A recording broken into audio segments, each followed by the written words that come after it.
చాలామంది బరువు తగ్గాలి అని అనుకుంటారు, కానీ వాళ్ళు బరువు తగ్గలేకపోతూ ఉంటారు. ఎందుకనంటే ఇది నా వల్ల కాదు అని అనుకుంటూ ఉంటారు.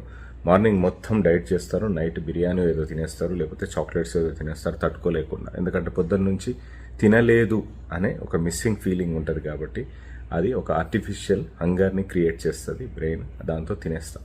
సో స్ట్రెస్తో కూడా తినేస్తాం. నిద్ర లేకపోతే కూడా బరువు తగ్గదు.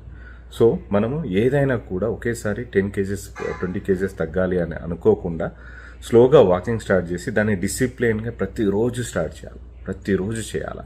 తినడం కూడా ఒక సిస్టమేటిక్ డైట్ ప్లాన్ చేసుకుంటే అది రెగ్యులర్గా ఫాలో అవుతూ ఉండాలి. ఒకేసారి చేంజెస్ తీసుకోరాకుండా కొంచెం కొంచెం చిన్న చిన్న చేంజెస్ తీసుకొని బాడీకి అలవాటు అయ్యేలా చేసుకొని, ఒకవేళ ఒక రోజు ఎక్కువ తిన్నా కూడా నెక్స్ట్ రోజు దాన్ని ఎలా మేనేజ్ చేయాలో చూసుకొని మేనేజ్ చేసుకొని కొంచెం ఎక్కువ వాకింగ్ చేయడం చేసుకుంటే చాలా మంచిది. ఒకవేళ మీరు ఆఫీస్లో ఉంటే ఆఫీస్లో ఒకే దగ్గర కూర్చోకుండా నడుస్తూ ఉండాలి, ఫ్లోర్స్ ఎక్కి దిగుతూ ఉండాలి. అలాగే వాకింగ్ 6000 స్టెప్స్ అంటే మీకు 6000 స్టెప్స్ వేయడం ఇబ్బంది అవుతే, 6000 స్టెప్స్ వేయడం ఇబ్బంది అవుతే స్లోగా 1000 నుంచి స్టార్ట్ చేసి మెల్లిగా పెంచుకుంటూ వెళ్ళండి. దాని తర్వాత కొంచెం రన్నింగ్, జాగింగ్ అట్లా పెంచుకుంటూ వెళ్ళండి. డైట్లో కూడా మంచి fat, good fat content plus protein content, కార్బోహైడ్రేట్స్ని కరెక్ట్గా ఫార్ములేట్ చేసుకుంటే బరువు మంచిగా తగ్గుతారు, హెల్దీగా తగ్గుతారు, మంచి స్కిన్ కూడా డెవలప్ అవుతుంది. నేను ఇప్పటివరకు 4 times బరువు పెరిగాను, తగ్గాను. సో అలాగే మా క్లినిక్లో ట్రీట్మెంట్స్ తీసుకుంటూ కూడా తగ్గాను.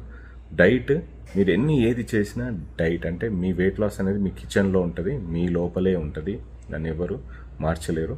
మీ మైండ్ని మార్చుకోండి, మీ కిచెన్ని మార్చుకోండి, మీ ఫ్రిడ్జ్లో ఉన్న ఐటమ్స్ని మార్చుకోండి, మీ వెయిట్ లాస్ ఖచ్చితంగా అవుతుంది. Thank you so much.